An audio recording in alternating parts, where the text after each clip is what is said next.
바로 설명을 드리겠습니다. 오늘은 바쁜 날입니다. 오늘 차트를 보시게 되면 이 차트가 오랫동안 하락한 걸 볼 수가 있습니다. 이 회사가 어떤 회사인지는 그 뒷장에 표시가 되어 있는데요. 일단 차트를 보시게 되면 이 원달러 환율이 급등하고 그러면서 설탕이나 밀가루, 식용유 등의 가격도 올라갑니다. 왜? 다 수입하는 물품입니다. 수입하고 또 그러다 보니 가격이 올라가야 되는데 가격을 올릴 수가 없었죠. 그러다 보니 이 왜곡 현상 때문에 그러니까 실적이 나빠졌습니다. 실적이 나빠져서 주가가 하락할 수밖에 없는 것이죠. 그러면 밀끝에서 지금 고개를 쳐들고 있습니다. 이렇게 쳐들고 있는 이유는 가격을 올렸기 때문에 그렇죠. 이 종목은 뭐냐면 바로 CJ제자당입니다. CJ제자당은 우리나라 대표적인 그 식품회사입니다. 제당이라는 말처럼 그러니까 설탕과 밀가루를 해외에서 수입해와서 이걸 재분하고 재당하고 해서 그러니까 식자재 원재료를 만들어서 판매하는 회사죠. 그러다 보니 이 CJ제자당은 그 기본적으로 이 회사가 그러니까 설탕이나 이런 밀가루 가격을 올려버리면 말 그대로 이 우리나라 식품 인플레이션 전체가 자극을 받는 그런 상황이 돼버립니다. 그리고 이 제일제당이 그 앞에서 보시겠지만 작년 2024년 영업이익이 20% 정도 증가했다고 하지만 실제로 단기순이익은 35%나 감소했어요.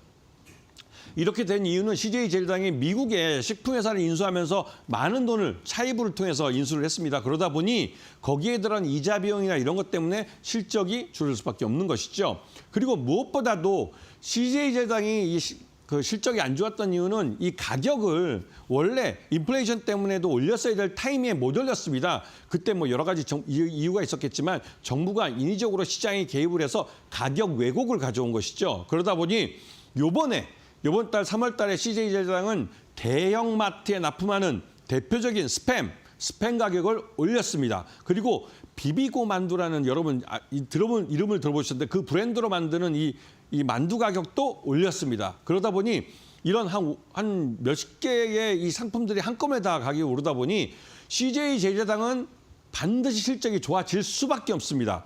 그렇기 때문에 실적이 좋아진다면 당연히 지금 매수할 타이밍이라는 것이죠. 주가가 오를 이유가 있지 않습니까?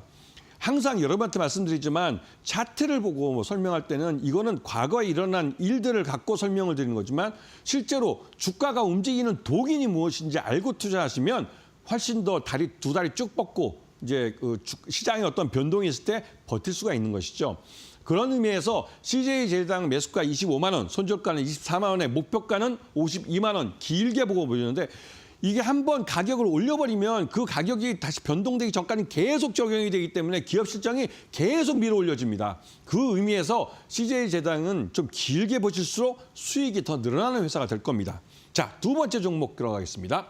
두 번째 종목은 이번에 이 두 번째 종목도 오랫동안 하락한 걸 볼 수가 있는데요. 그 하락했던 이유가 말 그대로 이 적당한 가격을 올려야 될 타이밍에 오히려 가격을 떨어뜨리는 바람에 인하시키는 바람에 이게 실적이 별로 안 좋았죠. 이 회사 딱 뭐 신라면, 새우깡 이름만 들어보면 아십니다. 신라면 하면 우리나라 시장 점유율 1위인 업체인데요. 어딜까요? 농심입니다. 이 농심이 2023년 7월 달에 신라면과 새우깡 가격을 인하했습니다. 인하할 때 정부가 이런 밀가루 값이나 이렇게 그때 여러 가지 사정으로 많이 올랐기 때문에 가격을 올리도록 해줬는데 이제는 가격이 떨어졌으니까 가격을 내려라. 이런 의미로 팔 비틀어서 가격을 떨어뜨린 거죠. 그게 가격 왜곡을 가져왔습니다. 그래서 이 회사 실적 굉장히 안 좋았어요. 우리나라 독과점 회사 중에 이렇게 실적이 나빠지는 경우가 흔치 않은데 굉장히 나빴습니다. 그래서 이 회사가 지금 작년에 굉장히 어려웠고요. 지금 보시게 되면 이 농심이 라면 시장 1위인데 라면 시장 2위는 삼양식품입니다. 그런데 작년 실적 2024년 기준으로 봤을 때 영업이익이 매출 유형이 조 단위로 농심이 더 큰데도 불구하고 삼양식품의 영업이익이 더블로 역전이 돼버렸어요. 이렇게 된 것은 삼양식품은 전체 라면의 거의 80%를 해외 수출해서 벌어들입니다. 하지만 농심은 전체 라면의 거의 50%, 60% 이상을 한국에서 소화시키죠. 그러다 보니 한국 경제가 경기 침체에 빠지면서 라면 소비마저도 줄어들었기 때문에 농심은 매출 유형은 커졌지만 이 수익 면에서는 굉장히 어려웠습니다. 국내에서 장사를 하는데 가격을 올려야 될 타이밍에 올리지 못했기 때문에 그렇죠. 그런데 이번에 농심이 올렸습니다. 여러분이 잘 아는 이 신라면을 그 요번에 950원에서 1,000원으로 올렸고 그다음에 이 아까 말씀하신 새우깡이라는 이 과자는 1,500원으로 가격을 올렸습니다. 이 회사는 B2C 회사이기 때문에 전반적으로 이 회사가 가격을 올리면 곧바로 회사 실적에 플러스가 됩니다. 그런 부분을 잘 보시고 농심이 매수가는 37만 원, 손절가 35만 원, 목표가는 52만 원을 길게 잡아주는데 두 종목 다 오래 가져가면 가져갈수록 더 높은 수익을 가져갈 수 있는 기회를 잡을 수 있는 종목이라는 걸 분명히 기억하시고 국내 식품회사의 이런 대기업들 나름대로 회사 내용도 튼튼하기 때문에 걱정하지 마시고 한번 매수할 타이밍을 좋은 기회를 잡아보시는 게 어떨까 한번 말씀을 드려봅니다.